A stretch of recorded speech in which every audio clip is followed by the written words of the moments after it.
I spent decades inside the American military machine. I sat in the planning rooms. I read the threat assessments. I watched the doctrine evolve. And in too many cases, I watched it fail to evolve when the evidence demanded it. What happened in northern Israel in the past 48 hours is not a surprise to anyone who is paying honest attention. It is the operational confirmation of a strategic reality that I and a small number of analysts have been trying to communicate to Washington for years. A reality that the institutional machinery of American defense policy has consistently chosen to manage rather than confront. 300 Khaibar ballistic missiles, the IDF's Northern Command, the operational nerve center of Israel's entire military posture along the Lebanese and Syrian borders, the headquarters that coordinates every brigade, every air defense battery, every logistics node, every command and control function across the most strategically critical geographic corridor in the Israeli military architecture was struck with a precision, a volume, and a sustained destructive effect that has no precedent in the history of Israeli military operations. 5 brigades, not degraded, not disrupted, destroyed as functioning combat formations, their command infrastructure obliterated, their logistics chains severed, their communications architecture reduced to silence in the span of a single operational window. I want to be precise about what that means because the word destroyed gets used loosely in military commentary, and it should not be used loosely here. When I say 5 brigades were destroyed, I mean that the organizational coherence that makes a brigade a combat-capable unit, the command nodes, the communication systems, the logistics infrastructure, the fire control architecture, was systematically eliminated. The soldiers did not cease to exist. The equipment was not all physically destroyed, but the formations that make soldiers and equipment into a fighting force ceased to function. And in military terms, that distinction does not matter. A brigade that cannot be commanded, cannot be supplied, and cannot communicate is not a brigade. It is a collection of individuals in a tactical vacuum. Israel is begging for a ceasefire, not negotiating from a position of strategic stalemate, not seeking a pause to regroup and return. Begging from the position of a military establishment that has just watched the operational foundation of its northern defense architecture collapse under 300 missiles that its air defense network could not stop.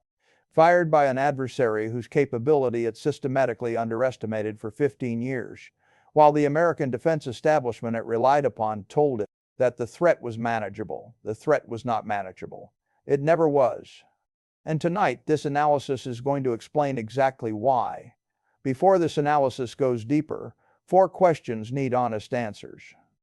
The kind of answers that the emergency sessions in Tel Aviv and Washington are generating in classified assessments but will never deliver in public communications.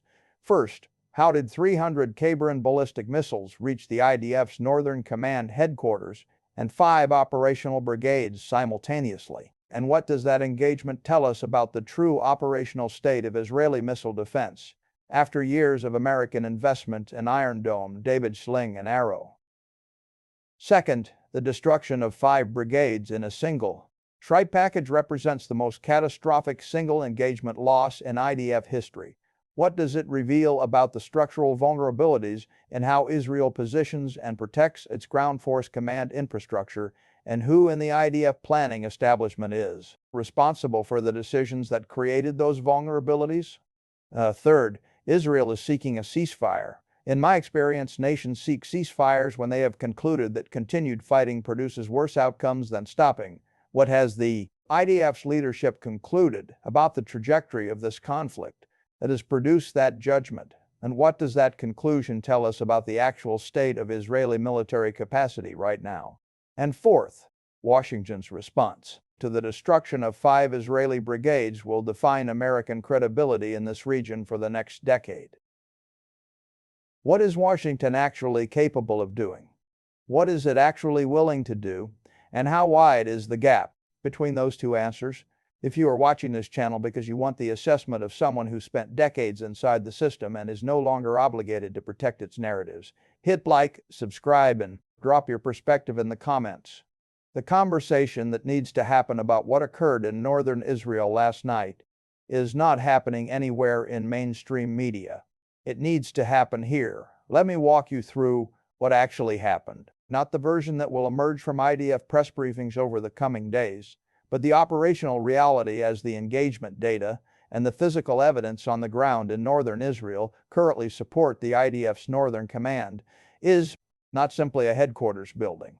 It is the operational brain of Israel's entire northern military architecture, the facility for which every combat operation along the Lebanese border, every coordination function between ground forces and air assets, every logistics chain sustaining frontline units, and every communication network connecting brigade-level formations to Corps and National Command Authority is managed.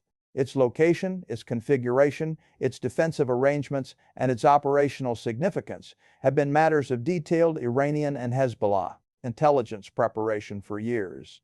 When I look at what Iran targeted last night, I see not a target of opportunity, but the result of sustained, patient, methodical intelligence collection that mapped the Northern Command's full operational architecture with a granularity that only years of dedicated effort produces. 300 Khaibar-Shekan missiles were not fired at Northern Command alone. They were allocated across a target package that reflected comprehensive understanding of how the IDF's northern operational structure actually functions where the critical nodes are, which facilities are truly irreplaceable, and how the destruction of which specific combinations of targets would produce the cascading operational paralysis that 5 simultaneous brigade destructions represents.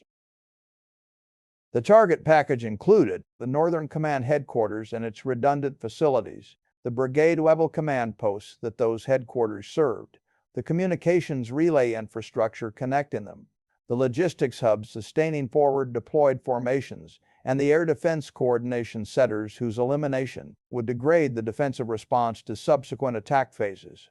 In my assessment, the allocation methodology reflected Iranian operational planning at a level of sophistication that Western military establishments have been systematically reluctant to attribute to a sanctioned adversary. The missile assignments were not uniform. High-value fixed facilities received allocations calculated for structural destruction against hardened targets. Mobile command posts received allocations designed to saturate the geographic areas within which those posts were assessed to be operating. Communications infrastructure received allocations optimized for the specific vulnerability profiles of relay towers, fiber trunk nodes, and satellite uplink facilities. This is not the targeting methodology of an organization improvising against a known adversary. It is the targeting methodology of an organization that has been preparing for this specific engagement for a significant period and has invested the intelligence and planning resources required to execute it with maximum effect. The 5 brigades that ceased to function as coherent combat formations did not lose their soldiers in mass casualty events. I want to be clear about that. What they lost was the organizational infrastructure that makes soldiers into a fighting force. Command posts went silent when the facilities housing them were struck. Logistics chains collapsed when the hub facilities coordinating supply movement were destroyed. Fire support coordination broke down when the artillery and missile control facilities managing indirect fire missions were eliminated. Communications networks fragmented when relay infrastructure was systematically taken down across the engagement window. A brigade without command, without logistics, without fire support coordination, and without communications is not a brigade in any operationally meaningful sense. It is a collection of armed individuals who no longer know where their orders are coming from, cannot be resupplied, cannot coordinate fire support, and cannot communicate their situation to higher headquarters. And the confusion that follows the destruction of the organizational infrastructure holding a formation together, tactical units make independent decisions that compound the operational paralysis at the formation level. That compounding is what the 5 brigade destructions actually represent, the cascade failure of organizational coherence across 5 simultaneous formations. Now let me address the air defense question directly because it is the question that every serious military analyst needs to answer honestly.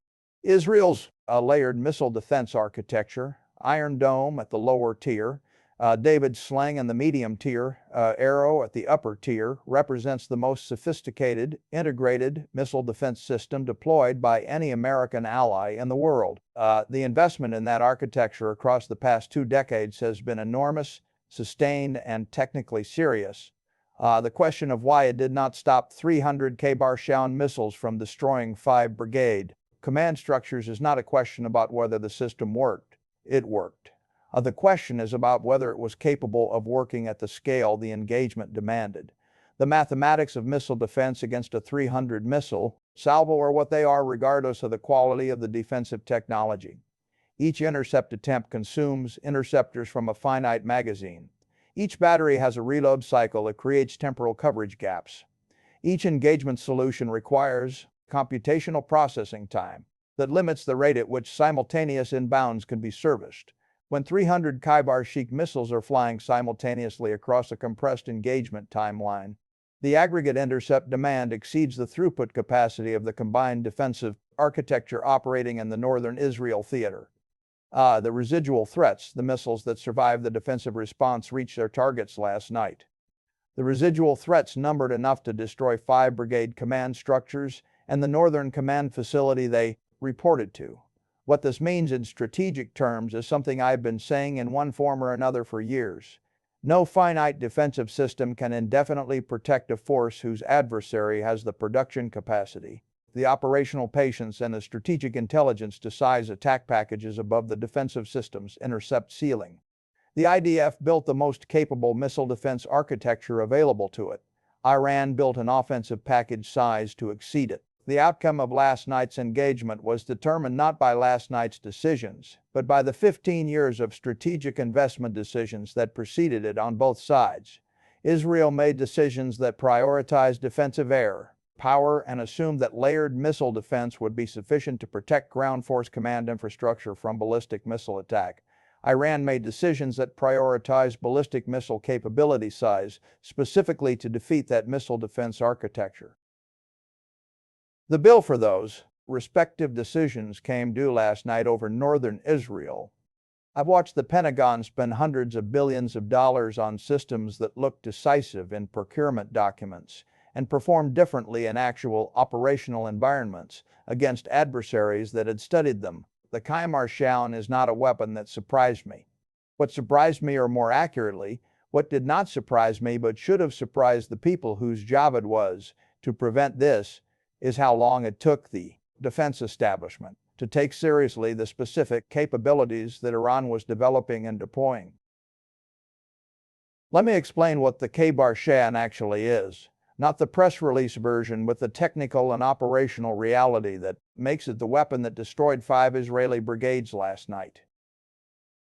The Khaibar-Shekan is the current apex of an Iranian ballistic missile development program that has been iterating continuously since the mid-1990s, with one specific and consistent operational objective: develop a weapon capable of defeating the American-supplied missile defense architecture, protecting American partners in the Middle East. Every technical decision embedded in the Khaibar-Shekan's design reflects that objective directly. The range that places launch positions beyond counter-battery reach, the terminal maneuverability that defeats intercept algorithm predictions, the GPS-independent guidance that makes the weapon immune to the electronic warfare capabilities that Israeli and American forces might deploy against GPS-dependent systems. The warhead design optimized for the specific damage profiles required against the target types Iran has been preparing to engage. From where I stand, having spent years inside American defense planning and having watched the intelligence assessments about Iranian ballistic missile development evolve across 2 decades, the most important thing to understand about the Khaibar-Shekan is not what it can do, it is how it was built. Despite everything that was done to prevent it from being built, Iran developed the Khaibar-Shekan under comprehensive economic sanctions that denied it access to Western microelectronics, precision manufacturing equipment, and the international defense procurement channels through which most nations acquire advanced military technology. The American defense establishment's institutional response to this constraint was a persistent analytical assumption that a sanctioned nation simply could not develop the sophisticated guidance, propulsion, and warhead technologies required to produce a weapon of this capability. That assumption was wrong, and it was wrong in ways that the evidence available should have made apparent years before last night's engagement. The guidance system that allowed 300 Khaibar-Shekans to simultaneously engage dispersed targets across a complex geographic area with the precision required to destroy 5 brigade command structures, reflects a development program that combined Iranian indigenous engineering capability with technical knowledge acquired through specific channels that sanctions were never able to fully close. Russian technical knowledge regarding ballistic trajectory optimization and terminal guidance physics was accessed through defense cooperation channels that the Russian-Iranian relationship has sustained across years of American pressure. Chinese expertise in signal processing and precision navigation was incorporated through arrangements that operated below the threshold that American sanctions enforcement was able to effectively monitor and interdict. But the most consequential single input to Iran's ballistic missile guidance development, the technical foundation upon which the Khaibar-Shekan's GPS-independent navigation architecture is built, was an American platform that Iran captured intact in 2011, the RQ-170 Sentinel. I want to be direct about what that capture represented because I've heard it minimized in American defense circles in ways that reflect institutional reluctance to acknowledge the magnitude of the intelligence loss it represented. When Iranian electronic warfare teams guided that drone to a soft landing inside Iranian territory, using GPS spoofing feeding it false positioning data that convinced its navigation system it was approaching its base in Afghanistan while it was actually descending into Iran, they acquired something more valuable than the physical airframe. They acquired direct access to the GPS receiver architecture of an American military platform, the signal authentication protocols, the navigation system logic, the specific technical parameters that American military GPS receivers use to determine whether incoming positioning signals are genuine. Iranian engineers spent years extracting every technical insight available from that platform. What they learned about American GPS dependency informed an entire generation of Iranian weapons development, including the GPS-independent guidance architecture built into the Khaibar, precisely because Iranian engineers understood from direct examination of American systems that GPS dependency was a foundational vulnerability of American-derived military platforms. The Khaibar-Shekan does not need GPS. It was designed that way deliberately, and the Israeli missile defense systems that attempted to intercept it last night were operating against a weapon that their design parameters did not fully account for. David's sling and arrow were developed against specific threat profiles. Threat profiles that the Khaibar-Shekan terminal maneuverability and multi-guidance architecture were specifically engineered to fall outside of, in my experience. The most dangerous procurement failure is not buying the wrong weapon. It is buying the right weapon against the wrong threat model. Israel bought world-class missile defense systems against the threat model that existed when those systems were designed. Iran built a weapon against the threat model of those specific defense systems. That asymmetry, the attacker updating its weapon against the defender system while the defender system was fixed after procurement, is the technical explanation for what happened last night. I've been saying for years that the American defense procurement cycle is too slow, too bureaucratic, and too captured by contractor interest to keep pace with adversaries who can make faster development decisions outside the constraints of democratic oversight and congressional budget cycles. The destruction of 5 Israeli brigades by 300 Khaibar-Shekan missiles is the operational demonstration of that. Argument in a form that no procurement official, no defense contractor, and no congressional committee member can honestly dismiss. I sat in rooms with these people. I know how they think when a crisis hits. I know the institutional reflexes that activate, the bureaucratic patterns that assert themselves, and the gap between what is said in those rooms and what is communicated to the public. What Washington is doing right now in response to the destruction of 5 Israeli brigades is exactly what I would have predicted from those rooms. And it is not enough. The immediate response package that Washington has assembled reflects the genuine limits of what American strategic freedom allows in this specific context. And those limits are more constraining than the public statements currently emanating from the State Department and the Pentagon are designed to suggest emergency weapons transfers are being accelerated. Additional interceptor missiles, precision munitions, intelligence support packages, these are real. They matter at the margins, and they will not change the fundamental strategic situation that produced last night's engagement. The options that would actually change the strategic situation are options that Washington's current risk calculus, shaped by the Hormuz scenario, the regional-based vulnerability calculus, and the domestic political constraints of an administration managing multiple simultaneous crises, is not prepared to authorize. Direct military strikes against Iranian ballistic missile production and storage infrastructure would eliminate the Khaibar-Shekan threat at its source. They would also trigger the full activation of Iran's retaliatory architecture in ways whose downstream consequences the American political system is not currently willing to absorb. Let me be direct about something that I think gets obscured in the public commentary about American deterrence in this theater. Washington's reluctance to take direct military action against Iran is not primarily a function of military capability. American forces in the region have the capability to conduct substantial offensive operations against Iranian military infrastructure. The reluctance is a function of consequence management, the recognition that the second and third order effects of direct American military action against Iran in this strategic environment exceed the political and strategic palatability of the outcomes those actions would produce. Iran has constructed its retaliatory architecture specifically to make this calculation come out the way it is currently coming out. The Hormuz denial capability, the regional base attack posture, the Hezbollah activation threshold. These are not independent capabilities assembled for independent purposes. They are components of an integrated deterrence architecture designed to ensure that the cost of direct American military action against Iran consistently exceeds the political will of American administrations to pay it. I've watched this deterrence architecture be constructed across years of Iranian strategic investment, while American policy toward Iran oscillated between maximum pressure campaigns that imposed real economic costs but produced no strategic capitulation and engagement frameworks that sought diplomatic resolution but never succeeded in permanently addressing the core security dynamics driving Iranian military investment. Neither approach resolved the fundamental problem Iran kept building.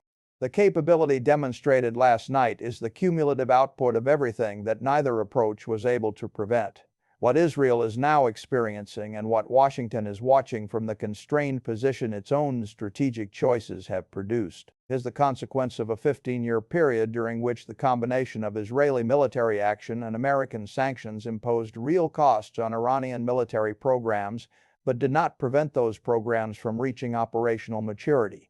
The assassination of Iranian nuclear scientists, the Stuxnet cyber attack against Iranian centrifuge operations, the hundreds of Israeli airstrikes against weapons convoys in Syria. All of these operations imposed real costs and produced real setbacks. None of them stopped the Khaibar-Shekan from being built, tested, and fired in the numbers that destroyed 5 Israeli brigades last night. From where I stand, the honest assessment of Washington's current position is this. The United States is watching an ally absorb the most significant military defeat in its modern history. It possesses the military capability to substantially change the strategic situation through direct action, and it is not going to use that capability in the ways that would actually be decisive because the consequences of doing so exceed what the current political environment will support.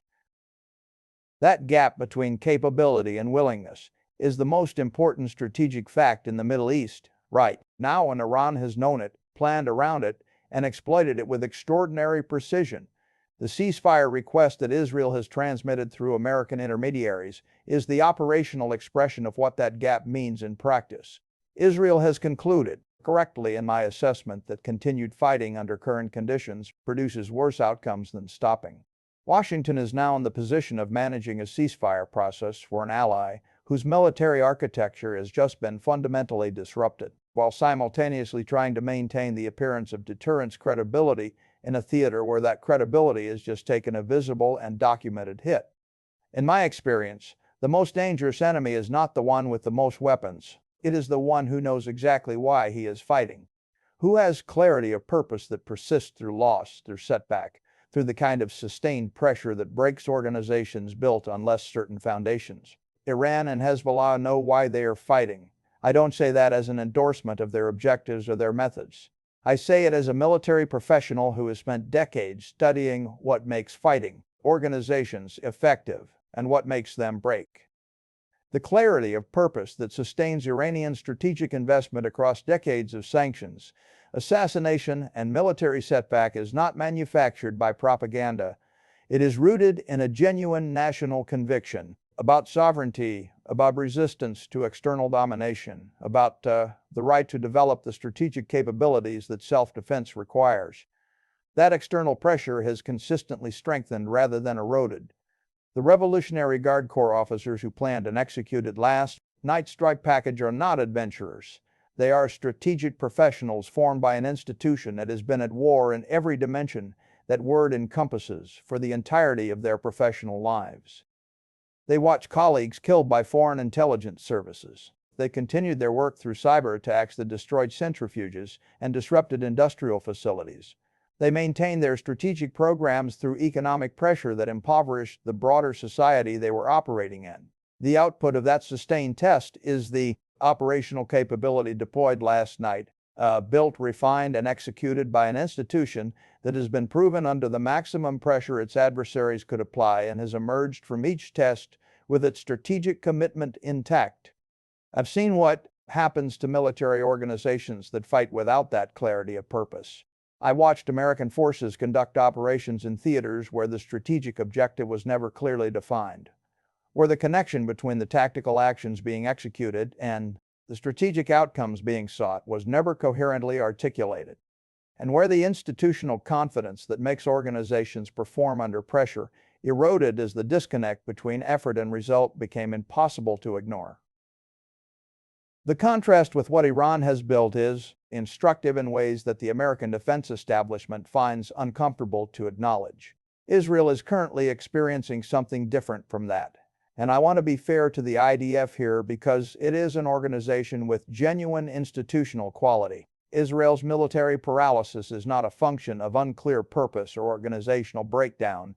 It is a function of encountering a capability environment for which its doctrine and its equipment were not specifically prepared, and encountering it in a strategic context, where the options available to recover the situation carry costs that Israeli political leadership is not currently willing to accept. The ceasefire request reflects a rational institutional assessment that the current operational trajectory, 5 brigades destroyed, Northern Command degraded, air defense stockpiles depleted at rates that exceed resupply timelines, and an adversary that has demonstrated it can repeat the strike package that produced those losses does not improve with continued fighting under current conditions. That is a militarily honest assessment. It does not reflect organizational breakdown or loss of will. It reflects the recognition that strategic situations have boundaries and that the current situation has reached one. What it does reflect, and this is the dimension of the ceasefire request that deserves honest examination, is the consequence of 15 years of strategic assumptions about Iranian capability that proved incorrect. The assumption that airstrikes on Syrian convoys would prevent precision weapons from reaching Hezbollah. The assumption that layered missile defense would be sufficient to protect ground force command infrastructure from ballistic missile attack at scale. The assumption that American deterrence credibility would constrain Iranian willingness to conduct operations of this magnitude and consequence. Each of those assumptions was a reasonable assessment of a specific strategic moment. Each of them stopped being accurate as Iranian capability evolved and Iranian strategic calculus adjusted. The failure was not in making the initial assumptions. The failure was in not updating them fast enough as the evidence accumulated that they were becoming less valid. In my assessment, that failure is shared between Israeli and American intelligence and planning establishments in proportions that will be debated in classified after-action reviews for years. What is not debatable is the operational result. 5 brigades destroyed, a ceasefire request transmitted, and a regional military balance that is moved in ways that will not simply snap back to the pre-engagement baseline, regardless of what diplomatic framework emerges from the ceasefire process. I've been saying for years that the Middle East was heading toward an inflection point where the accumulated consequences of strategic choices made across decades would converge in ways that existing frameworks were not equipped to manage. I said it in public commentary that made certain people in Washington uncomfortable. I said it in assessments that the institutional machinery chose not to prioritize. I am not saying this now to claim vindication that would be an indulgence unworthy of the gravity of what has occurred. I am saying it because understanding why the warnings were not acted upon is essential to understanding what needs to change. The American strategic approach to Iran across the past 3 decades has oscillated between two poles that share a common foundational error.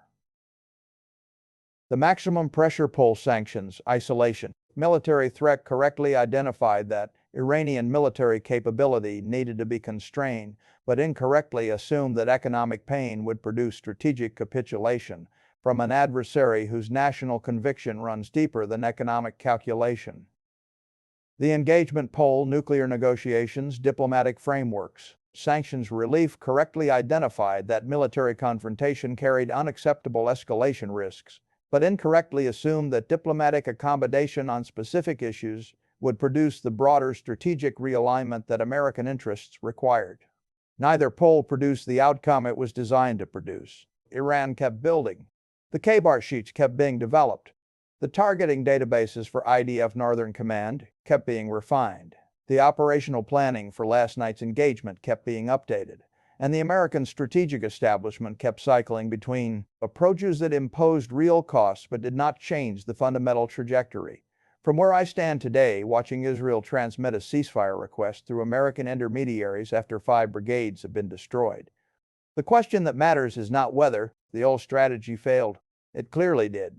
The question is whether the institutions responsible for American strategy in this region possess the intellectual honesty and the political courage to build something different from the wreckage, or whether the institutional reflexes will reassert themselves and produce a variant of the same approaches that produce this outcome. Russia is watching this engagement with the professional attention of a military establishment that has been studying Iranian capability development for years and has been a partial technical contributor to the systems whose effectiveness was demonstrated last night. Moscow's interest in a Middle East where American strategic credibility is visibly constrained is not a secret. The operational lessons being incorporated into Russian military planning from last night's Khaibar-Shekan engagement about ballistic missile terminal guidance effectiveness against layered missile defense, about the targeting methodology for ground force command infrastructure destruction, about the saturation volumes required to exceed American supply defensive system capacity will inform Russian military planning in European theaters in ways that NATO defense planners need to be taking seriously. Right now, China is executing a different kind of strategic learning from this engagement. Beijing's interest is not in the military operational lessons, though those are being studied as well, but in the geopolitical opportunity that American strategic embarrassment creates. The ceasefire process that will unfold across the coming days and weeks is an opportunity for Chinese diplomatic positioning as the indispensable mediator, the power that can talk to Tehran in ways that Washington structurally cannot, that can offer economic frameworks that provide Iranian strategic interests with recognition that military confrontation has not produced, and that can position itself as the architect of a regional stability framework that American policy has failed to deliver. If China emerges from the ceasefire process as the primary EU diplomatic broker, a realistic outcome given the relationship Beijing has built with Tehran through the 2023 RAPRO and the economic partnerships that have expanded across multiple sectors since then. The strategic dividend compounds across every dimension that matters for long-term American interests in the region. Gulf states reassessing their security architectures after watching 5 Israeli brigades destroyed will make those reassessments in a diplomatic environment where Chinese influence has been visibly enhanced and American credibility has been visibly damaged. That combination has long-term consequences that extend well beyond the immediate military situation. The broader global lesson that last night's engagement transmits is one that I've been articulating in different forms for years. The technological monopoly on advanced military capability that the United States and its allies have operated under since the end of the Cold War is not permanent. And the pathway to challenging it does not require matching American platforms one for one. It requires identifying the specific dependencies and specific vulnerabilities that make advanced platforms susceptible to defeat and investing in the capability to exploit those dependencies with precision and at scale. Iran has now demonstrated this proposition in 2 consecutive operational engagements: electronic warfare against Israeli F-35 navigation systems and ballistic missile saturation against Israeli ground force command infrastructure, that have collectively established a proof of concept that every American strategic competitor is studying with focused professional attention. The nations watching this unfold from capitals across the developing world are drawing their own strategic lessons about sovereignty, about the viability of resistance to technologically superior adversaries, and about the returns available from the specific categories of asymmetric investment that Iran has validated in operational conditions. Those lessons will shape procurement decisions, doctrine development, and strategic alignment choices across the next decade in ways whose cumulative effect on American strategic positioning will be substantial. What needs to happen now, and I say this as someone who spent his professional life inside the institution, I am criticizing, is a genuine strategic reckoning, not a press conference, not an emergency weapons transfer, not a pivot to the other pole of the strategic oscillation that has characterized American Iran policy for 30 years. A genuine reckoning with the foundational question: what kind of strategic engagement with Iran is actually capable of producing regional stability, and what does the United States need to be willing to accept and to offer to make that engagement possible? The answer to that question will be uncomfortable. It will require acknowledging Iranian strategic interests that American policy has historically refused to legitimize. It will require accepting a regional order that looks different from the one American strategy has been trying to preserve. It will require the kind of strategic realism that treats adversaries as they actually are, rather than as the frameworks we have built around them suggest they should be. I've been waiting for Washington to find that realism for years. 5 destroyed Israeli brigades and a ceasefire request may finally provide the institutional shock sufficient to produce it, or the institutional reflexes will reassert themselves. The oscillation will continue, and the next engagement will be worse than this one. I genuinely do not know which outcome will prevail. What I know is which one is necessary. 5 brigades are gone. Northern Command is degraded. Israel is seeking a ceasefire from a position that no Israeli military planner in the history of the state would have been willing to publicly describe as their anticipated operational outcome.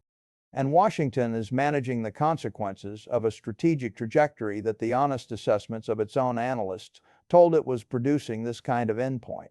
If anyone had been willing to act on those assessments when acting was still relatively cheap, 300 Khaibar-Shekan missiles changed the military map of the northern Middle East in a single operational window.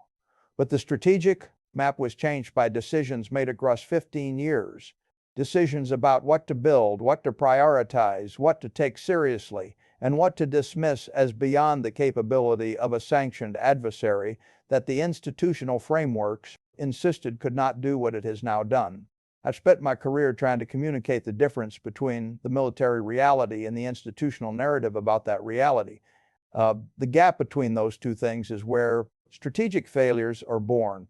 And last night's engagement is the most consequential demonstration of that gap in the modern history of American strategic engagement in the Middle East.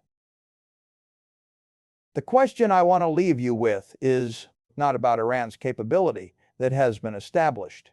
The question is about American institutional capacity, whether the establishment that produced the strategic failures leading to last night's outcome possesses the self-awareness, the intellectual honesty, and the political courage to build something genuinely different from what it has been building. History suggests that institutional change of that depth requires shocks of a magnitude sufficient to overwhelm the reflexes that preserve the status quo. 5 destroyed Israeli brigades may be that shock, or it may not be enough. What is your assessment?